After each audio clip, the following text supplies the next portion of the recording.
అక్రమ కేసులతో అరెస్ట్ చేసి ఇబ్బంది పెట్టేనంత మాత్రాన ప్రశ్నించడం ఆగిపోతుంది అనుకోవడం మూర్ఖత్వమని బైరెడ్డి సిద్ధారెడ్డి పేర్కొన్నారు. గుంటూరు నగరంలో టీడీపీ గుండాల దాడిలో ధ్వంసమైన అంబటి ఇంటిని బైరెడ్డి సిద్ధారెడ్డి పరిశీలించారు. అనంతరం ఆయన కుటుంబ సభ్యులను పరామర్శించి సంఘీభావం తెలిపారు.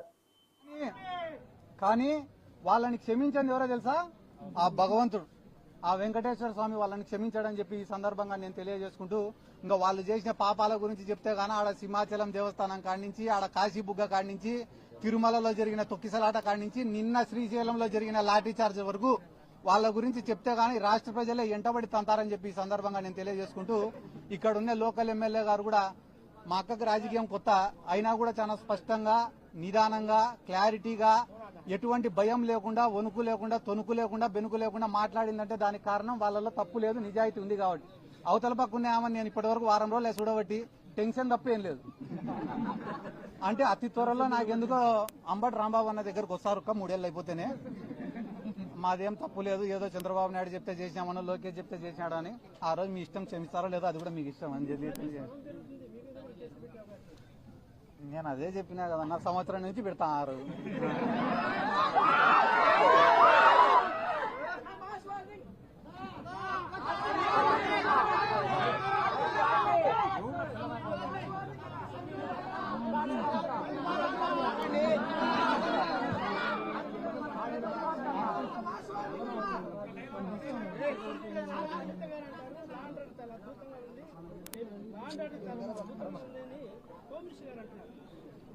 హోమ్ మినిస్టర్ గారు నిన్న అంబటి రాంబాబు గారిని ఎవరు తిట్టినారో సాక్ష్యాలు ఇవ్వండి, వాళ్ళని ఎత్తుకపోయి స్టేషన్లో వేసి, సెల్లులో వేసి, లాఠీని ఎత్తి వాళ్ళ కొడతామన్నారు.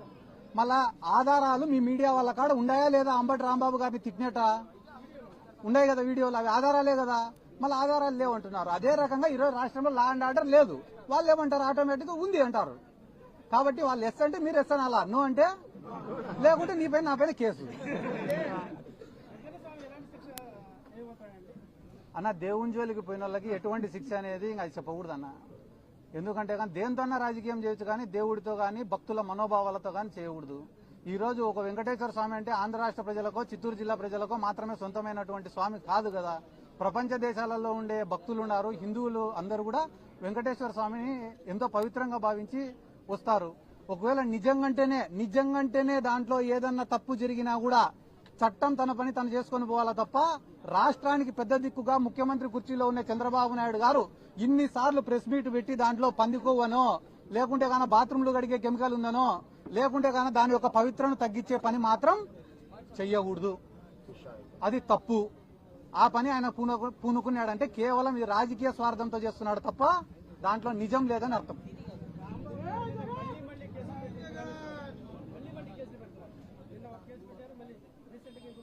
అదే నేను మీకేం చెప్పినా, కేసులు పెట్టడం వల్ల అయ్యో నా పైన కేసులు పెడుతున్నారే అని ఆయన బాధపడితే మనం భయపడాలా. ఆయన కేసులు పెట్టే కొద్దీ నేను వైసీపీ కోసం పోరాడుతున్నా, నాకు ఇంతకన్నా గర్వం ఏముంది అనుకుంటున్నాడు. అంత వైసీపీ పైన అంత పిచ్చి అభిమానంతోనే వాళ్ళ పైన ఎన్ని కేసులు పెడితే ఏమవుతుంది?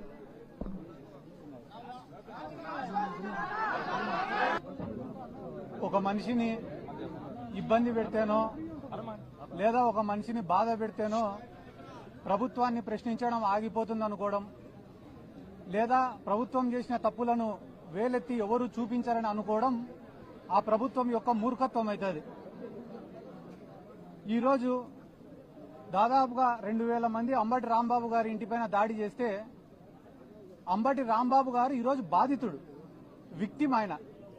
కానీ ఈరోజు బాధితుడిని రాజమండ్రి సెంట్రల్ జైల్లో పెట్టి ఎవరైతే నిందితులు ఉన్నారో, ఎవరైతే ఈ క్రైమ్ కు పాల్పడినారో, ఈ దాడికి పాల్పడినారో వాళ్ళందరూ స్టేషన్ బెయిల్ తీసుకొని ఇదే గుంటూరులో స్వేచ్ఛగా తిరుగుతున్నారు. అంబటి రాంబాబు గారి పైన దాదాపుగా 36 కేసులు పెట్టినారు. అంటే ఈ ప్రజాస్వామ్యాన్ని కూనీ చేయడమా కాదా అనేది రాష్ట్ర ప్రజలందరూ కూడా ఆలోచించుకోవాల్సినటువంటి అవసరం ఉంది. ఎందుకంటే అంబటి రాంబాబు గారు సామాన్యమైన వ్యక్తి కాదు. ఎందుకంటే ఆయన ఒక మాజీ ఎమ్మెల్యే, మాజీ మంత్రి, ఉమ్మడి రాష్ట్రంలో ఏపీఐఏసీ చైర్మన్ గా పనిచేసినారు, అనుభవం ఉన్న నాయకుడు. ఆయన వయసు కూడా దాదాపుగా 67 సంవత్సరాలు 70 సంవత్సరాలు ఉంది. ఒక సీనియర్ సిటిజన్ ఆయన. అటువంటి వ్యక్తి పైన ఇంత కక్ష సాధింపు ఉంటే ఇంకా ఈ రాష్ట్రంలో సామాన్యులకు భద్రత ఉందా లేదా అనేది ప్రతి ఒక్కరు కూడా ఆలోచించుకోవాల్సినటువంటి అవసరం ఉంది.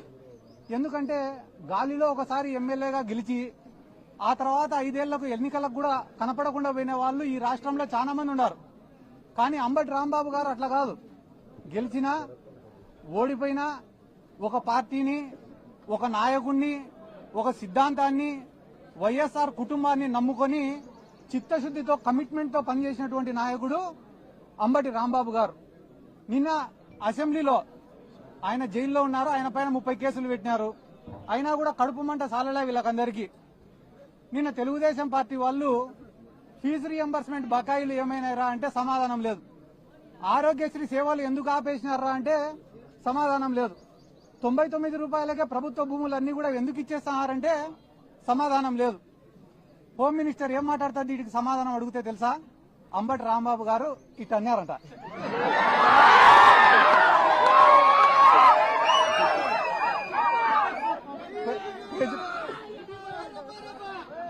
ప్రజలకు ఉపయోగపడే సమస్యలు 100 అడిగితే దానిలకు సమాధానం చెప్పకుండా అంబటి రాంబాబు గారు ఇట్టన్నారు.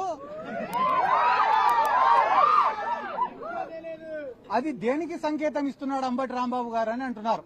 చెయ్యి అయినది, గడ్డం అయినది. అంటే ఈ రాష్ట్రంలో తెలుగుదేశం వాళ్ళు చేసేది ఏమరా అంటే మంచి సబ్జెక్టును అంతా పక్కకు దుబ్బేసి పనికి మాలినది ఒక్కటి పట్టుకుంటారు. ఈ రోజు వాళ్ళు ఏమనుకుంటున్నారు టీడీపీ వాళ్ళంటే అంబటి రాంబాబు గారిని ఇబ్బంది పెడుతున్నాం, బాధ పెడుతున్నామని అనుకుంటున్నారు. కానీ అంబటి రాంబాబు గారు ఏమనుకుంటున్నారు? నేను వైఎస్ఆర్ కాంగ్రెస్ పార్టీ కోసం పోరాడతానా, అందుకు నేను గర్వపడుతున్నా అనుకుంటున్నాడు. ఆయన అట్లా అనుకునే రోజులు మీరు ఆయనను బాధ పెట్టేది లేదు, ఆయనను పీకేది కూడా లేదని చెప్పి జీవితంలో ఎప్పుడైనా ఒకటి ఉంటుందన్నా. ఏంది రాది అంటే మనం చేసే తప్పులు మనకు చాలా చిన్నగా కనిపిస్తాయి, కానీ ప్రపంచానికి చాలా పెద్దగా కనిపిస్తాయి. అదే రకంగా మనం చేసే మంచి మనకు చాలా పెద్దగా కనిపిస్తుంది, కానీ ప్రపంచానికి చాలా చిన్నగా కనిపిస్తుంది. ఈ రోజు కూటమి ప్రభుత్వం యొక్క పరిస్థితి ఏమరా అంటే పొద్దున్న నుంచి రాత్రి వరకు చేసేటివన్నీ కూడా తప్పులే. అయినా కూడా వాళ్ళ కళ్ళకు అవి కనపడ్డంలే. తిరుమల లడ్డు విషయమే దీనికి ఉదాహరణ. వాళ్ళ దృష్టిలో తిరుమల లడ్డు అనేది చాలా చిన్న విషయం, కానీ అది చిన్న విషయం కాదన్నా. పోయి వీళ్ళు వెంకటేశ్వర స్వామితో పెట్టుకున్నారు, నామరూపాలు లేకుండా పోతారు అతి త్వరలో అని కూడా ఈ సందర్భంగా నేను తెలియజేస్తున్నా. మనసుతో ఆలోచించే వాళ్ళు, మనస్సాక్షితో ఆలోచించే వాళ్ళు, దైవభక్తి ఉన్నవాళ్ళు, దేవుడి పైన నమ్మకం ఉన్నవాళ్ళు, జనసేన పార్టీలో కావచ్చు, తెలుగుదేశం పార్టీలో ఉన్న వాళ్ళు కూడా 80% మంది ఈ లడ్డూకు సంబంధించి వాళ్ళు చేస్తున్న తప్పుడు ప్రచారాలను ఒప్పుకోవడం లే ఈరోజు. కాబట్టి అంబటి రాంబాబు గారిని ఏదో జైలుకు పంపించినంత మాత్రాన ఈ పోరాటం ఆగిపోతుంది, ఇంకా ఎవరు మాట్లాడరు అని అనుకోవడం వాళ్ళ అవివేకం. ఎందుకంటే అంబటి రాంబాబు గారికి జైలుకు పంపించిన రోజు నుంచి ఈ రోజు వరకు వైఎస్ఆర్ కాంగ్రెస్ పార్టీ మాట్లాడడం పక్కన పెట్టండి, మా మౌనిక గారే అద్భుతంగా మాట్లాడుతున్నారు.